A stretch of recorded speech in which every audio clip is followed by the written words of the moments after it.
Journeyman! You know, I had to do it. I had to go to the running shop and I had to claim my $30 prize. Christian, what'd you spend your money on? Or your winnings? Well, as you can imagine, running wears out your shoes very quickly. Or running as much as the Journeyman does, I should say. How did your weekend go? And then we'll move into the products. Well, I did the shootout. It went pretty well. I set a new PR, personal record, for my power for the duration of the ride. I showed up late because my trusted source was myself, and I let myself down. I showed up at 7 o'clock. The ride started at 6:45 because I thought it started at 7:30. So, I basically, me and another guy, had the same idea, I guess, and we were the only two doofuses that didn't find the correct time somehow. So 6:45 was the start time now, if anyone cares, in Tucson. In October, for the shootout, it's 6:45, it's not 7:30. Anywho, me and this guy being Troy was his name, I believe, if I remember correctly. He was 19 years old. He went to the U of A, and he was also on the cycling team for the U of A. And as you guys know, your boy's been cycling, your boy's been running, and your boy's been swimming. And to be completely honest, it seems like all of the hard work is at least paying off in training. I can feel it. I can physically see it. Because I was able to break this kid off. He's on the cycling team, mind you, for the U of A. So that's pretty good. Christian, stop boasting and bragging. No, I'm going to, because I worked hard for that. Anyways, I pulled him for 30 miles, and he never jumped out front in front of me. He never jumped out front in front of me. That doesn't make sense. He never got in front of me to pull, to help the effort out, to go faster from both of us. So in cycling, when someone's in front of you and you're riding behind them, you're drafting is what it's called, and you have to expend less energy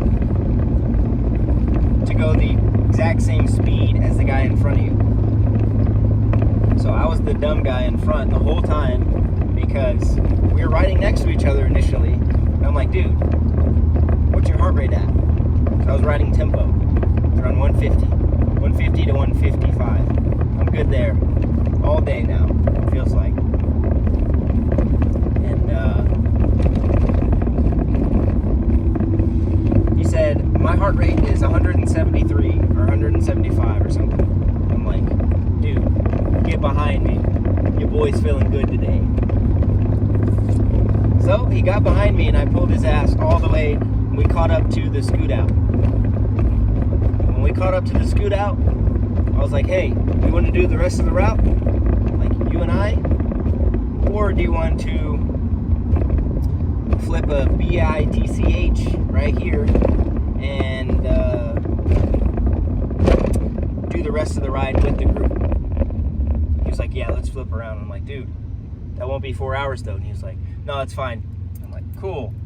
So we flip around after I was just absolutely smashing it for an hour and some change. That's fine.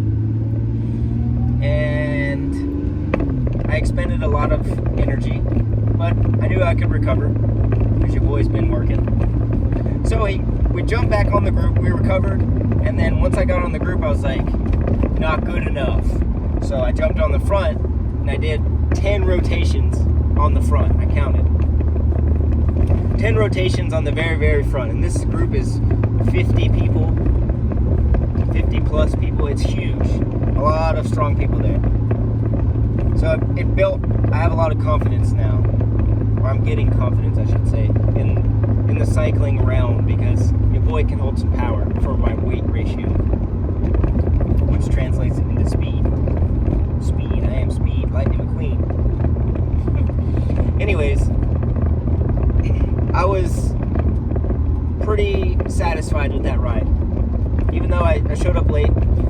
So let's fast forward to the end of the ride, right? Because me and Troy didn't do the whole route. We just did 3 hours of the route instead of the original plan was, hey Troy, you want to go break off and go do Gates Pass before the end of the ride? So it's an extra like 2,000 feet of climbing or something. Probably take us an hour. Whatever. We're already tired. Let's go knock it out. Get back. So what happens is I turn off, and Troy was like, yeah, no, we're not doing that. I was in the front, mind you, pulling, and I'm like, cool, I need to be in the front so I can jump off without trying to wreck someone, you know? So I can jump off and make my turn before the whole group runs into me. Thinking that Troy would do the same, he didn't. He just kept going with the group. And they finished at the coffee shop. And at the coffee shop, I rode back there because I'm like, bro, you coming or what? He was like, it was good riding with you. And I'm like, yeah, we still have a whole nother hour, dude. Yeah, it was good riding with you. So he gave me all the hints of like, yeah, fuck that, I'm good. So that's pretty good for me. That's inspiring for me, right? What does that mean? Journeyman, that means you're getting stronger on the bike. People do not want to ride with you anymore. That's cool. That's good. That's the first time that's ever happened. So, moving forward, I got rewarded with my efforts with a 4K aerobic ride up Mount Lemmon Sunday, which was yesterday. I was able to keep my heart rate below my average heart rate below 140. I think it was below 150. It had to be below 150. I didn't check, guys, to be honest, but it felt easy. I had zero snap in my legs, which is expected, but... And then finished that out. Good to go on very tired legs. I think I got around 60 miles or something, 58 or something like that. And then I went to, where did I go? Summerhaven is where I went. Got water, turned around, went back down. Then today I ran, let's see, almost 10 miles basically, in Sabino Canyon. Not in Sabino Canyon, up Sabino Canyon. And that was pretty cool. My legs recovered in one day from that 2-day training block, essentially is what it was. Just 8 hours of cycling in 2 days. It's horrible. First day was efforts, the second day was just one long effort. So my legs are not sore anymore, and I just ran today. They'll probably be sore tomorrow a little bit, but that's fine. The point is, I'm getting better. Getting better quickly. So maybe the last 2 years, my fitness is finally starting to show itself, I guess. So Journeyman, what did you, I see your picture of in the video, right? Why are you smiling with this cool hat on you got, and these new sunglasses, and these new shoes? Well, I lost my Roka glasses. I know. Let's all take a moment of silence for them. Okay. Now that that's over, those are the best glasses I've ever worn in my entire life, period. Lightweight, the clarity of them, they're just awesome. Badass glasses. But your boy doesn't have Roka money all the time, so he had to settle on some glasses that'll do the job. Polarized. Still look pretty cool. And I got this cool hat because I love funky, weird colors when I'm running. So why not?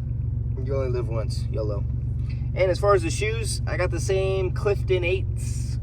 I love my Cliftons. Hoka. something like that. Anyways, they're a great shoe. Once you got it, that's, if I had any piece of advice for anyone that like wanted to start running or something, and you need a shoe, I'm not going to tell you to buy the Hoka Cliftons, but I am going to tell you, if a shoe works for you, then keep buying that shoe, period. That's what I do. Maybe not to like run races in, maybe not to go the fastest, but to train, like training, the Hoka Clifton, bro, good. They're very good. You can run on gravel, you can run on pavement, you can run uphill, you can run downhill, super cushiony, stability, awesome. I don't even need orthotics inside of them. They're cool. They're awesome. I love them. Well,